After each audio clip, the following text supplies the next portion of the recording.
नमः संस्कृताय। प्रिय संस्कृत मित्राणि, संस्कृत सेवा में आप सभी का स्वागत है। हम लोग पढ़ रहे हैं महाकवि कालिदास द्वारा विरचित अभिज्ञान शाकुंतलम का चतुर्थ अंक, जिसमें हम लोगों ने 1 से 19 श्लोकों तक की कहानी को जान लिया है। 19वें श्लोक में काश्यप जी अपनी शकुंतला को विदाई के समय थोड़ा सा ढाढ़स देते हैं। क्या करते हैं? थोड़ा ढाढ़स देते हैं। एक प्रकार का ढाढ़स मतलब क्या कहते हैं? एक प्रकार का धैर्य दिलाते हैं कि पुत्री ऐसा ऐसा होगा, उनको सांत्वना देते हैं। श्लोक है वत्से किम एवं कातरासी, अरे पुत्री तुम क्यों घबराई हो, तुम क्यों दुखित हो। श्लोक बोलते हैं कि अभिजनवतो भर्तो श्लाघ्य स्थिता गृहणी पदे विभव गुरुः कृत्यस्तस्य प्रतिक्षणमाकुलात् तनय मचिरात् प्राचीवारकम प्रसूये च पावनम मम विरहजाम न त्वं वत्से शुचम गणेस्यसि। अर्थात मेरे विरह से उत्पन्न शोक को तुम गणना नहीं करोगी, क्योंकि तुम जब पति के घर जाओगे तो ईश्वर को प्राप्त हो जाओगी। जिस प्रकार से पूर्व दिशा सूर्य प्रतापी सूर्य को जन्म देती है, उसी प्रकार से तुम भी प्रतापी पुत्र को जन्म दोगी और उस पुत्र को जन्म देने के पश्चात अपने कार्यों में इतना बिजी हो जाओगी कि तुम मेरे विरह से उत्पन्न जो शोक है, मेरे विरह से उत्पन्न जो दुख होगा, उसकी तुम गणना नहीं करोगी। ऐसा काश्यप जी कहते हैं। और काश्यप के इतना कहने पर ही शकुंतला को बहुत दुख होता है और वो रो करके भाई साहब तुरंत जाकर के शकुंतला के पैरों में, मतलब काश्यप जी के पैरों में जाकर के गिर पड़ती है। शकुंतला पितुः पादयोः पतति, शकुंतला पिता के पैरों में गिर पड़ती है। और जब पिता के पैरों में गिर पड़ती है तो फिर काश्यप जी की कहानी आती है। काश्यप आगे बोलते हैं, काश्यपः यदि इच्छामि ते तदस्तु, अर्थात मैं तेरे यत इच्छामि।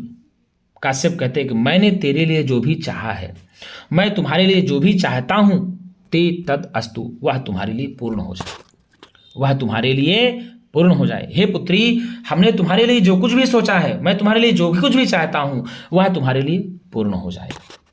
अब शकुंतला सख्यौ उपेत्य, दोनों सखियों को गले लगा करके, दोनों सखियों को गले लगा करके, सख्यौ उपेत्य, तो दोनों सखियों को गले लगा करके, हला द्वे अपि माम समम एव परिस्वजेथाम। अच्छा, सख्यौ उपेत्य मतलब सखियों के समीप पहुंचकर, क्षमता गले लगाकर बोल दिया। सख्यौ उपेत्य, शकुंतला जो है दोनों सखियों के समीप जाकर के, उपेत्य मतलब समीप जाकर के, हला अरे पुत्री, हरे सखियों, द्वे अपि माम समम एव परिस्वजेथाम, तुम दोनों मेरे एक साथ ही गले मिल जाओ। परिस्वजेथाम, अरे सखियों, द्वे अपि माम, तुम दोनों मेरे, सममेव एक साथ ही, परिस्वजेथाम गले लग जाओ। शकुंतला को कष्ट होता है और वह दोनों सखियों के पास पहुंचती है। हला सखियाँ, हला प्रेमदानुसूया, द्वे अपि माम, अर्थात दोनों ही मेरे, सममेव एक साथ मेरे समीप आओ, एक साथ ही गले लग जाओ, परिस्वजेथाम गले लग जाओ। ऐसा शकुंतला कहती है, अपनी सखियों से कहती हैं। सख्यौ, दोनों सखियाँ क्या करती? तथा कृत्वा, वैसा ही करती हैं, वैसे करके सखी यदि नाम स राजा प्रतिविज्ञान मंथरो भवेत ततः तस्मात् इदम आत्मनामधेयम अंकितम अंगुलीयकम दर्शय। यदि वह राजा तुम्हें पहचानने से इनकार कर दे, क्या कर दे? यदि नाम स राजा प्रतिविज्ञान मंथरो भवेत, यदि वह राजा तुम्हें पहचानने से इनकार कर दे, पहचानने से इनकार कर दे, या पहचानने ना पहचाने तो ततः तस्मात् इदम आत्मनामधेयम, तो तुम उसके अपने नाम से युक्त अंकित अंगूठी को दिखा कर, क्या कर देना? दिखा देना। दोनों सखियाँ कहती हैं, तथा कृत्वा, वैसा करके दोनों सखियाँ कहती हैं कि यदि नाम स राजा, यदि वह राजा दुष्यंत तुम्हें तुम्हारे नाम से या तुमको ना पहचान सके, या तुम्हें पहचानने से इनकार कर दे, प्रतिज्ञान मंथरो भवेत, यदि तुम्हें पहचानने से इनकार कर दे या पहचानने के प्रति शिथिल हो जाए, ना पहचान पाए, तो ततः तस्मात्, तो तुम अपने नाम से अंकित, उस राजा के नाम से अंकित, ततः तस्मात्, तो उस राजा दुष्यंत के नाम से अंकित, इदम आत्मनामधेयम, उस राजा के अपने नाम से अंकित अंगूठी को, अंगुलीयकम मतलब अंगूठी होता है, अंगूठी को दर्शय दिखा देना। ऐसा कौन कहता है? तो प्रेमदा और अनुसुईया कहती हैं। किससे कहती हैं? शकुंतला से कहती हैं। हैं। शकुंतला की सखियों का क्या नाम है? प्रियंवदा और अनुसुईया। शकुंतला की सखियों का क्या नाम है? प्रियंवदा और अनुसुईया। अब शकुंतला कहती है, अनेन संदेहेन वाम कंपिता अस्मि। भाई क्यों? इस तुम्हारे संदेह से तो मेरा बायां भाग फड़क रहा है, इस संदेह से तो मेरा शरीर फड़क रहा है, इस संदेह से, तुम्हारे इस संदेह से मैं घबरा रही हूं। तो वाम कंपिता, बायां अंग फड़कने लगा है। वाम कंपिता अस्मि, मेरा बायां भाग फड़क रहा है तुम्हारे इस संदेह से। आपको बता दें गुरुजी कि सीधे कहा कि मैं तुम्हारे इस संदेह से घबरा रही हूँ। एक श्लोक आया था ना, विचिंतयन्ति, स्टार्ट जहाँ से हुआ था, विचिंतयन्ति यमनन्न मानसा तपोधनम वेत्सि न माम उपस्थितम स्मरश्यते त्वाम न सबोदितोऽपि सन् कथां प्रवत्तः प्रथमं कृताम्यो। अर्थात दुर्वासा जी आए थे और उन्होंने कहा था कि तुम जिसका चिंतन करने बैठी हो और मुझ तपस्वी के आ जाने पर तुम ध्यान नहीं लगा रही हो, मुझ तपस्वी को नहीं देख पा रही हो, तो जाओ मैं तुम्हें श्राप देता हूँ कि तुम जिसको याद कर रही हो वह तुम्हें याद करने पर भी याद नहीं आएगा।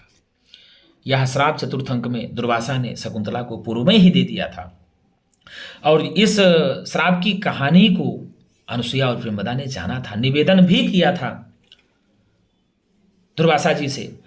तो दुर्वासा जी ने बताया था कि जब यह अंगूठी दिखाओगी तो उसका श्राप जो है, श्राप से मुक्त हो जाएगी।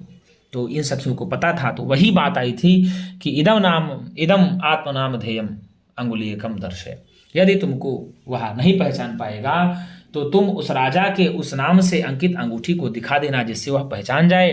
तब शकुंतला कहती, अनेन संदेहेन वामकंपितास्मि, इस संदेह से, तुम्हारे इस संदेह से तो मैं घबरा रही हूँ। ऐसा शकुंतला जब सुनी तो दोनों सखियाँ कहती है, माँ भैंसी, ये बहुत वाक्य पूछता है, माँ भैंसी अति स्नेहा पाप संकी। इसको आप मोस्ट इम्पॉर्टेंट लगा लें, क्योंकि यह जो लाइन है ना, इसको कौन बोलता है यह बहुत पूछा जाता है। तो दोनों सखियां बोलती हैं, प्रियंवदा और अनुसुईया बोलती हैं। कौन बोलता है गुरुजी? प्रियंवदा और अनुसुईया बोलती हैं। किससे बोलती हैं? तो शकुंतला से बोलती हैं। क्या बोलती हैं गुरुजी? शकुंतला से बोलती हैं। माँ भैंसी मत डरो, मत डरो, डरना नहीं चाहिए। क्यों डर रही हो? मत डरो। अति स्नेहा पाप संकी, अत्यधिक जो प्रेम होता है वह अनिष्ट की आशंका करता है, पाप की आशंका करता है। अनिष्ट प्रेम पाप, अच्छा अनिष्ट का जो अत्यधिक प्रेम होता है, यदि किसी व्यक्ति से बहुत प्रेम कर लिया जाता है तो वह पाप और अनिष्ट की संभावना हो जाती है कि कुछ ना कुछ गलतियां होती रहती। बात स्वाभाविक है भाई, जहां प्रेम होगा वहीं झगड़ा होगा, वहीं डर होगा। जब प्रेम ही नहीं होगा तो किस बात का झगड़ा, किस बात का डर, किस बात का पाप, कुछ भी हो सकता है। तो प्रेम में तो भाई साहब कुछ भी हो सकता है। तो कई सखियां कहती हैं दोनों, अगर ये पूछ ले वाक्य कौन कह रहा है, इसको कौन कह रहा है, तो आप बताएंगे दोनों सखियां कह रही हैं। दोनों सखियां कौन है? तो प्रियंवदा और अनुसुईया है। तो दोनों सखियां कहती, माँ भैंसी मत डरो, अति स्नेहा पाप संकी, जो बहुत अधिक प्रेम होता है वह पाप और अनिष्ट की आशंका करता है। किसकी आशंका करता है? पाप और अनिष्ट की आशंका करता है। इसको कौन बोलता है? तो दोनों सखियां बोलती हैं। अब सारंग रपः युगांतरम आरूढ़ा सविता त्वरताम अत्र भवती ही, अर्थात सूर्य जो है वह दूसरे पहाड़ को चढ़ गया है, अर्थात सूर्य ढलने जा रहा है, वह दूसरे पहाड़ को पहुंच गया है, दोपहर हो रहा है, इसलिए आप लोग क्या करो, हे शकुंतला अब आप लोग शीघ्र कर, त्वरताम अत्र भवती, अरे शकुंतला तुम अब शीघ्र करो, अब कितना मिलती रहोगी, अब इनको विदा करो, इनको जाने दो, क्योंकि सूर्य दूसरे पहाड़ में पहुंच चुका है, दोपहर का समय बीत चुका है, लगभग दोपहर हो गई है, अब समय ज़्यादा बचा नहीं है, हम लोगों को हस्तिनापुर तक जाना है। तो इसलिए अब क्या करो पुत्री, मतलब हे शकुंतला अब आप शीघ्र करिए, जल्दी से करिए। इसको कौन बोलता है? तो इसको सारंगरो बोलता है। इसको भी आप अंडरलाइन कर लीजिएगा, देखिए आपको हम जहाँ जहाँ अंडरलाइन है आप कर लेंगे। युगांतरम आरूढ़ा सविता, सविता मतलब सूर्य होता है, सविता सवितारो सवितारा रूप चलता है। तो यहाँ युगांतरम अर्थात जो सूर्य है वह दूसरे पहाड़ को पहुँच गया है, दूसरे पहाड़ आने को चला है, इसलिए त्वरता मतलब शीघ्र, त्वरता मतलब शीघ्र करो, अत्र अरे शकुंतला अब तुम शीघ्र करो। यहाँ भवती से शकुंतला का बोध हो रहा है। अब आगे देखिए क्या दिया हुआ है, आगे आती है फिर कहानी थोड़ा सा। अब शकुंतला कहती है, आश्रम अभिमुखी स्थित्वा, आश्रम की ओर मुख करके, क्या करके? आश्रम की ओर मुख करके, खड़ी होकर के, तात कदानु भूयस तपोवनम प्रेक्ष्यसे, हे पिताजी अब मैं पुनः इस तपोवन में कब आऊंगी, अब मैं इस तपोवन को पुनः कब देखूंगी। प्रेक्षिष्ये मतलब देखूंगी। आश्रम अभिमुखी स्थित्वा, आश्रम की ओर मुख करके खड़ी होकर के, तात हे पिताजी, हे पिताजी, कदा नु भूया मतलब फिर से, भूया मतलब फिर से, तपोवनम प्रेक्षिष्ये, इस तपोवन को मैं कब देखूंगी।